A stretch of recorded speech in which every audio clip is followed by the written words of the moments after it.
Hello friends, तो Bajaj Finserv ने split and bonus दोनों अनाउंस किया है और मजेदार बात यह है कि आज 10% भागे हैं। अब आपको लग रहा होगा कि यार ये ऑलरेडी 10% भाग चुके हैं, तो इस वीडियो का मैं क्या करूं। तो मैं उस टॉपिक पे बात नहीं करने वाला हूं कि दोनों 10% भागे हैं। मैं आपको बताने वाला हूं कि स्प्लिट और बोनस दोनों बजाज फिनसर्व ने अनाउंस किया है। तो आपका कैसा अप्रोच होना चाहिए? क्या आपको बाय करना चाहिए, नहीं बाय करना चाहिए, वेट करना चाहिए, क्या करना चाहिए? तो चलिए सबसे पहले बजाज फिनसर्व का एक बेसिक बिजनेस मॉडल देखते हैं बजाज फिनसर्व करती क्या है। बजाज फाइनेंस तो लोन देती है, लेकिन बजाज फिनसर्व क्या करती है, और उसके बाद ही हम डिसीजन लेंगे कि हमें उसमें इन्वेस्ट करना चाहिए, नहीं करना चाहिए, हमारा अप्रोच कैसा होना चाहिए। ठीक है, सो ये हमने ओपन कर लिया है बजाज फिनसर्व को। आप देखिए लगभग 2.5 लाख करोड़ की कंपनी है, 14,000 प्राइस चल रहा है। यस आई नो 10% आज भाग चुका है, और इसका हाई लेकिन आप देखो लगभग 20,000 का है, और अपने बॉटम से लगभग 40% अब भी आ चुका है। ठीक है, दैट्स ओके।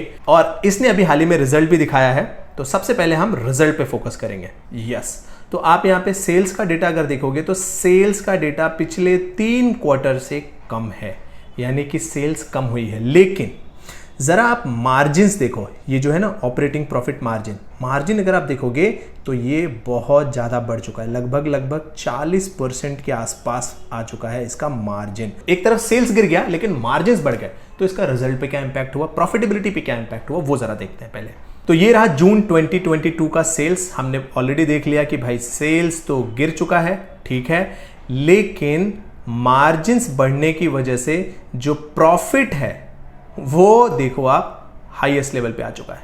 दिख रहा है आपको, ऑपरेटिंग प्रॉफिट हाईएस्ट है, और टैक्स वगैरह सब कुछ देने के बाद जो नेट प्रॉफिट आ रहा है वो लगभग 1300 करोड़ का आ रहा है, यानी पिछले क्वार्टर से कम है बट ऑल टाइम हाई के आसपास ही है। अगर हिस्ट्री भी देखना चाहें इसका, हम वो भी एक बार देख लेते हैं। सो आप यहां पे देख सकते हो 2008 से कंसिस्टेंटली इसका सेल्स ऊपर ही जा रहा है। जरा प्रॉफिट वाइज भी देख लेते हैं, तो आप यहां पे देख सकते हो 2011 का प्रॉफिट इसका लगभग 1000 करोड़ का हुआ करता था, जो कि बढ़ते 5000 करोड़ तक आ चुका है। ये लास्ट 12 मंथ का है, और मार्च 2022 में इसने हाईएस्ट प्रॉफिट दर्ज किया है। इन्वेस्टर्स को इसने पैसा भी बना करके दिया है, लगभग 35% के हिसाब से कंपाउंड कर रहा है लास्ट 10 सालों से। प्रॉफिट ग्रोथ लगभग 15% के हिसाब से मेंटेन है, सेल्स ग्रोथ लगभग 30% के हिसाब से मेंटेन है, रिटर्न ऑन इक्विटी 15% के आसपास है, 13 से 14% की रेंज में है। सो अब हम देख लेते हैं स्प्लिट एंड बोनस का डेटा, जिसके लिए आप इस वीडियो में आए हो। तो ये मैंने डॉक्यूमेंट ओपन किया है, जरा डॉक्यूमेंट को एक बार रीड कर लेते हैं आपके सामने ही। लेट मी जूम इट ताकि आपको भी क्लियरली दिखाई दे। ठीक है, जूम कर लिया। अब यहाँ पे जरा देखें, ठीक है, तो क्या रहा, sub division of each existing equity share face value 5 की थी, जो कि अब हो जाएगी 1 रुपए, यानी कि 1:5 का स्प्लिट। अगर आपके पास 1 शेयर है तो आपको इसके 5 शेयर मिलेंगे, बट याद रखना वैल्यू भी एडजस्ट हो जाएगी, यानी कि अगर 14,000 का शेयर है तो उसको 5 से डिवाइड करके जो नंबर आएगा वो आपके नए शेयर की प्राइस हो जाएगी। तो ये हो गया स्प्लिट का। उसी नेक्स्ट लाइन में अगर आप फोकस करोगे तो issue of 1 bonus equity share. अब देखो क्या होता है ना, फेस वैल्यू 1 हो गई, अब फेस वैल्यू को और नहीं तोड़ा जा सकता, मतलब एकदम छोटी यूनिट हो गई।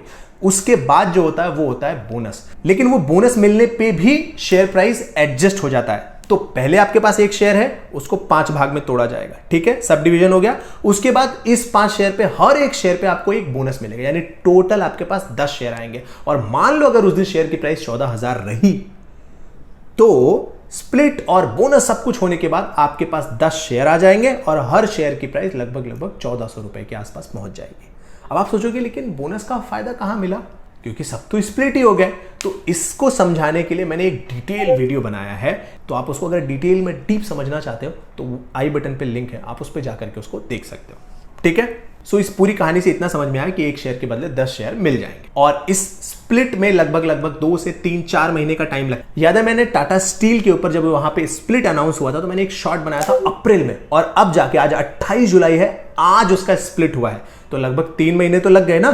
तो अब हमें इसको खरीदना चाहिए या स्प्लिट एंड बोनस का वेट करना चाहिए, उसके बाद इसको लेना चाहिए? और उसके लिए सिर्फ आपको सबसे पहले रिजल्ट देखना है इसका। तो ये रहा पीडीएफ, और जून 2022 का लेटेस्ट पीडीएफ डाउनलोड करते हैं। जरा इस पे मैं क्लिक करता हूं।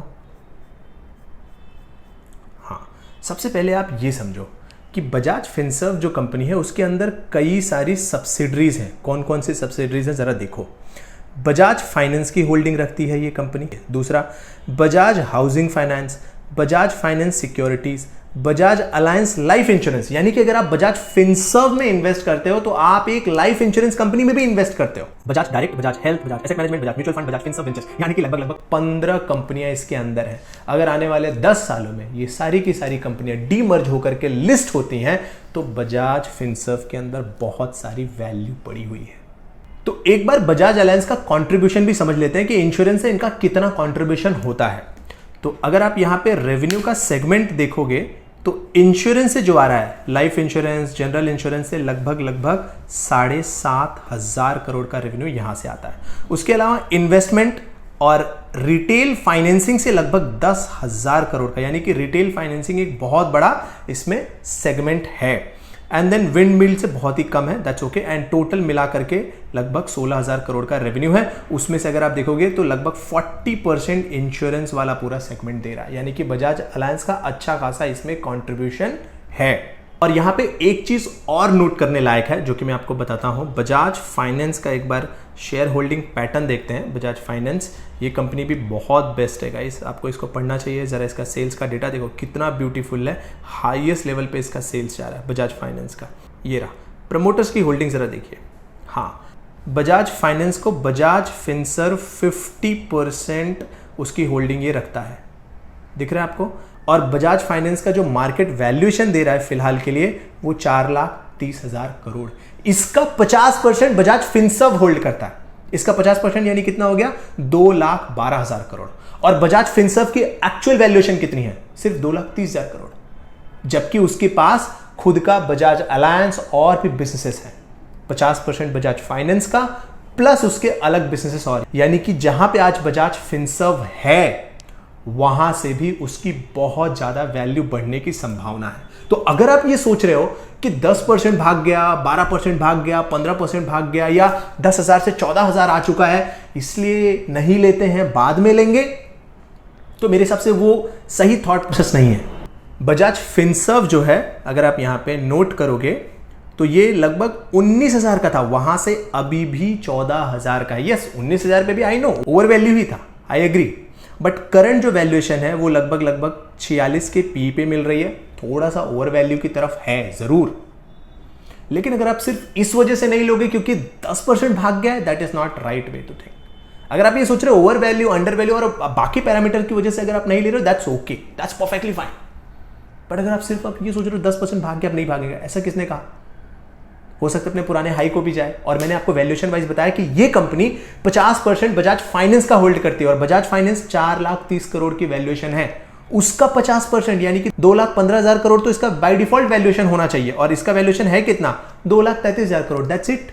जबकि इसके अंदर और भी बहुत सारे बिजनेसेस हैं, रिटेल फाइनेंसिंग हो गया, इंश्योरेंस हो गया, वो भी बिजनेस है, उनका भी तो खुद का वैल्यूएशन होगा। तो उस हिसाब से इस कंपनी की और ज्यादा वैल्यूएशन होनी चाहिए। अगर आप 3 साल के लिए होल्ड कर सकते हो ना, 3 साल के लिए, ये नोटबुक में कहीं लिख लो कि हाँ मैं 3 साल के लिए होल्ड करने को रेडी, तब आप इसको बाय कर सकते हो। लेकिन अगर आप ये सोच रहे हो कि मैं इसको बाय करके अगले 6 महीने में बेच दूंगा, तब तो इसको छूना भी मत तब तो।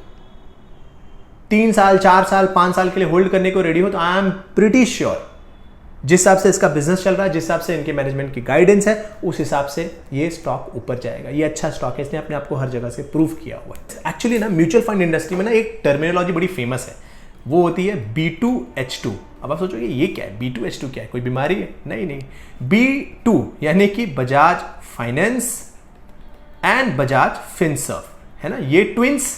एंड H2 का मतलब हो गया HDFC bank and HDFC limited, ये ट्विंस। तो ये बहुत ही फेमस है। कोई भी म्यूचुअल फंड आप लार्ज कैप का उठा करके देख लो, आपको ये कंपनियां ऑलमोस्ट मिलनी है।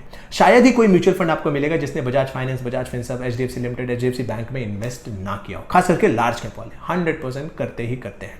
वैसे तो बजाज फाइनेंस और बजाज फिनसर्व दोनों ही अच्छे स्टॉक हैं। मैंने आपको ऑलरेडी बताया कि ये B2H2 नाम से फेमस है। ऑलमोस्ट हर म्यूचुअल फंड, लार्ज कैप वाले म्यूचुअल फंड इनमें इन्वेस्ट करते हैं। तो उस एंगल से अगर आप देखोगे, बिजनेस के एंगल से, तो आपको इसमें इन्वेस्टेड रहना चाहिए। अगर आप एक अच्छी फाइनेंस की कंपनी ढूंढ रहे हो तो आप इसको ट्राई कर सकते हो, बट याद रखना मिनिमम 3 साल के लिए, उसके पहले नहीं तो फिर आप परेशान हो जाओगे और ये नीचे जाएगा तो आपको लगेगा अरे यार मैंने कहीं कुछ रॉन्ग तो नहीं बाय कर लिया। आपने रॉन्ग बिल्कुल भी नहीं बाय कर लिया, रॉन्ग बिल्कुल भी। रॉन्ग टाइमिंग भले हो सकती है बट ये रॉन्ग स्टॉक नहीं है। रॉन्ग टाइमिंग भले हो सकती है, फिर से रिपीट कर रहा हूं, बट ये रॉन्ग स्टॉक नहीं है। और याद रखो एक चीज यार, कि ऐसा नहीं है कि आपने अगर कोई स्टॉक यहां पे बाय किया है तो वो ऐसे ही यहां पे जाएगा, ऐसा नहीं है। वो ऐसे ऐसे ऐसे ऐसे करते हुए जाएगा। तो आपने बाय किया, इसका मतलब ये नहीं कि अब नीचे नहीं आना चाहिए, ये तो गलत बात हो गई है ना। तो आपने बाय किया है, आपने बाय किया है इस प्राइस पे पहुंचने के लिए, यानी 3 साल बाद आप इसको 20,000, 22,000, 24,000 तक देख सकते हो, आराम से देख सकते हो। बट इसका मतलब ये नहीं कि 14 से ये फिर से 12 नहीं आ सकता, आ सकता है, बिल्कुल आ सकता है। तो आप उसका टेंशन मत लेना। आप 3 साल तक अगर आप बैठ सकते हो तो आराम से ऐसे घूमते फिरते ही वहां तक पहुंच जाएगा, क्योंकि अच्छा बिजनेस। हाँ, आपको क्वार्टरली रिजल्ट देखना पड़ेगा कि इसका रिजल्ट अच्छा आ रहा है या नहीं आ रहा है। क्वार्टरली रिजल्ट जब तक अच्छा आ रहा है तब तक आपको टेंशन लेने की जरूरत नहीं है।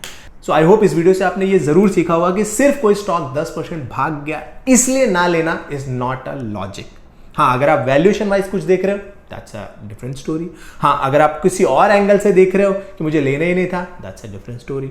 लेकिन अगर आपको लगता है ये बिजनेस अच्छा है, आप 3 साल तक होल्ड करने को रेडी हो, तब मेरे हिसाब से ये स्टॉक जरूर आपको पैसा बना करके दे सकता है। ये बिजनेस, स्टॉक नहीं, ये बिजनेस आपको पैसा बना करके देगा। बाय द वे, इसका स्प्लिट एंड बोनस का भी न्यूज आ गया है। अगर आप अभी नहीं बाय करना चाहते, कोई बात नहीं, जब स्प्लिट हो जाएगा, बोनस हो जाएगा, तो ये 1:10 यानी लगभग 1400, 1500, 1600 जो भी उसका प्राइस होगा 10 गुना कम हो जाएगा। तब आप ट्राई कर सकते हो कि यार चलो अभी 1-2 स्टॉक्स में इसके ले सकता हूं, क्योंकि इसका बिजनेस तो अच्छा था, बट 14,000 में मेरी खरीदने की हिम्मत नहीं थी, इसलिए मैं 1400-1500 में ट्राई करने को देख सकता हूं। क्योंकि बहुत सारे लोग ऐसे हैं जिनका 1 लाख का ही पोर्टफोलियो है, या 50,000 का ही पोर्टफोलियो है, या 1.5 लाख का ही पोर्टफोलियो, तो उसमें यार 20,000 का एक स्टॉक लेना ना थोड़ा हैवी लगता है, क्योंकि वो 20% पूरे पोर्टफोलियो का हो जाता है। उस एंगल से आप देख रहे हो तो बात अलग है। आई होप आपने कुछ सीखा होगा। सो मिलते हैं नेक्स्ट वीडियो में। Thank you so much.